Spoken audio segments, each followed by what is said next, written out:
যারা চাকরি রিলেটেড গুরুত্বপূর্ণ আপডেট নিউজটি দেখার জন্য ক্লিক করেছেন, ভিডিওটি একটি লাইক দিয়ে কন্টিনিউ করার অনুরোধ জানাচ্ছি।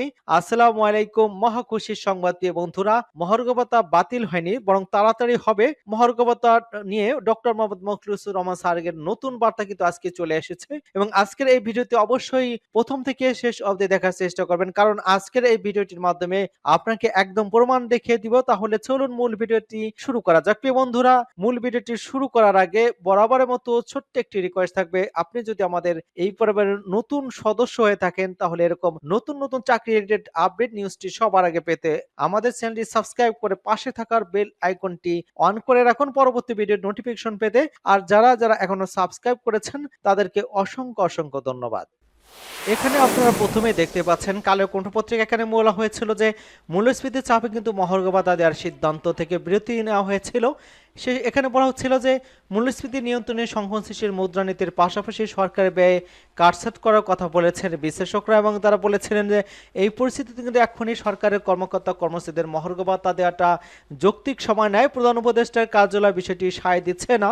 সরকারি বেসরকারি যে সংস্থা সেন্টার ফর পলিসি ডায়ালগের নির্বাহী পরিচালক ডক্টর ফাহমিদা খাতুন গণমাধ্যমকে বলেছেন, এখন শুধু উচ্চ মূল্যস্ফীতি বিরাজ করছে, তাছাড়া অন্য খাতের বেতন মূল্যস্ফীতির সঙ্গে সঙ্গতি রেখে বাড়েনি। এই পরিস্থিতি কিন্তু সরকারি চাকরিজীবীকে মহার্ঘ ভাতা দেওয়া হলে তা মূল্যস্ফীতিকে আরও উস্কে দেবে। তিনি আরও বলেছেন যে একই সঙ্গে কিন্তু সমাজে বৈষম্য সৃষ্টি করবে, অন্যদিকে প্রতি ন্যায্যতা হবে না। সার্বিকভাবে এ বিষয়ে সরকার এক ধরনের সিদ্ধান্তহীনতায় কিন্তু ভুগছিলেন এবং বিশ্বব্যাংকের বাংলাদেশ কার্যালয়ের সাবেক প্রধান অর্থনীতিবিদ ডক্টর জাহিদ হোসেন গণমাধ্যমকে বলেছিলেন যে মহার্ঘ ভাতা দেওয়ার পক্ষে অর্থনৈতিক ব্যাখ্যা দেওয়া সম্ভব নয়, কারণ এমন তো নয় যে সরকারি কর্মচারীরা খুব কম বেতনে চাকরি করছেন। 2015 সালের পর থেকে কিন্তু সরকারি চাকরিজীবীরা বেতন বেসরকারি খাতের চেয়ে বেশ ভালো অবস্থা রয়েছে তিনি বলতে চেয়েছেন। এবং তিনি বলেছেন যে উপসচিব হলেন বিনা সুদে গাড়ি ঋণ এবং সেই গাড়ির ব্যবস্থাপনার জন্য প্রতি মাসে বাড়তি 50,000 টাকা করে অনন্য সুবিধা বাড়ানো হয়েছে। তারপরে কিন্তু বর্তমান অর্থনৈতিক পরিস্থিতি মহার্ঘ ভাতা দেওয়া থেকে সরে 28 যৌক্তিক সূত্র অনুযায়ী 14.5 লাখ সরকারি চাকরিজীবী যারা রয়েছেন তাদের মূল বেতনের সর্বনিম্ন কিন্তু 10% থেকে সর্বোচ্চ 20% হারে মহার্ঘ ভাতা দেওয়ার খসড়া প্রস্তুত করেছিল অর্থ বিভাগ।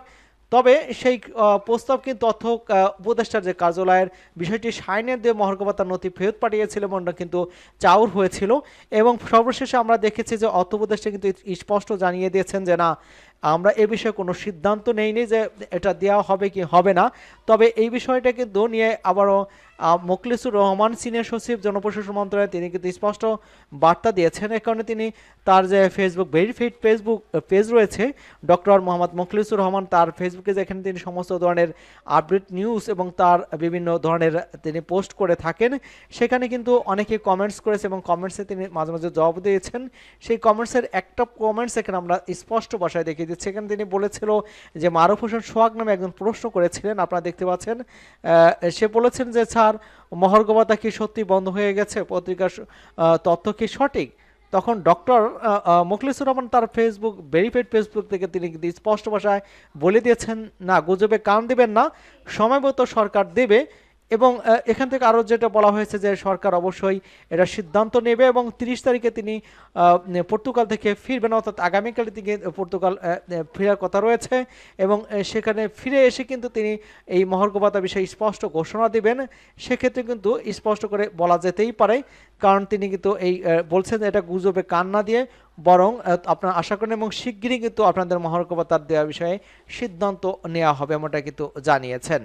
এবং অন্যদিকে আমরা দেখতে পাচ্ছি যে এই মহার্ঘ ভাতা যদি দেওয়া হয় সেক্ষেত্রে কিন্তু কর্মচারীদের মহার্ঘ ভাতা কি ফেব্রুয়ারি মাসের সাথে ভাতে পাবে কিনা।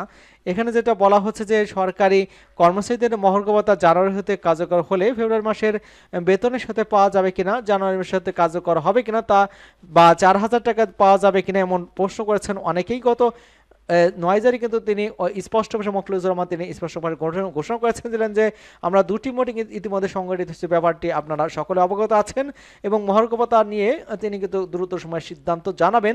এবং এখানে যেটা বলা হচ্ছে গত 11 ডিসেম্বর 2024 তারিখে মহার্ঘ ভাতা বিষয়ে একটি কমিটি গঠন করা হয়েছিল এবং জনপ্রশাসন জ্যেষ্ঠ সচিব মোখলেছুর রহমান এবং কমিটির সদস্য হিসেবে কিন্তু সাংবাদিকদের প্রশ্ন অবগত করেছেন যে মহার্ঘ ভাতা বিষয়ে 2টি মিটিং ইতিমধ্যে সংগঠিত হয়েছে। মোট কথা হচ্ছে মহার্ঘ ভাতা প্রদানের কার্যক্রম কিন্তু চলমান রয়েছে এবং আগামী জুনের মধ্যে কিন্তু বাস্তবিত এমনটা কিন্তু মন্তব্য করেছেন। ইতিমধ্যে কিন্তু সংবাদ মাধ্যম বিষয়টি অধিকাংশের দৃষ্টিগোচর হয়েছে, তবে গেজেটের জন্য অপেক্ষা করতে হবে এবং গেজেট না হওয়া পর্যন্ত কিন্তু 4,000 বা 7,800 টাকা মহার্ঘ ভাতার বিষয়ে দরাছোঁয়ার কিন্তু বাইরেই থেকেই যাবে। এবং আপনাদের কি মনে হয় যে 10% বা 20% বা 25% মহার্ঘ ভাতা দেওয়া হবে কিনা, বা মহার্ঘ ভাতা দিলে কতটুক ফলপ্রসূ লাভ হবে কিনা, বা পে স্কেল দিলে কতটুক লাভ হবে, এই সম্পর্কে আপনাদের মতামত কমেন্টস বক্সে লিখে জানাতে পারেন। আপনাদেরকে সব আশা করি আপনারা বুঝতে পেরেছেন। সকলকে ধন্যবাদ জানাচ্ছি এবং আমাদের চ্যানেলকে যারা এখনো সাবস্ক্রাইব করেননি, সাবস্ক্রাইব করে আমাদের সাথে থাকুন।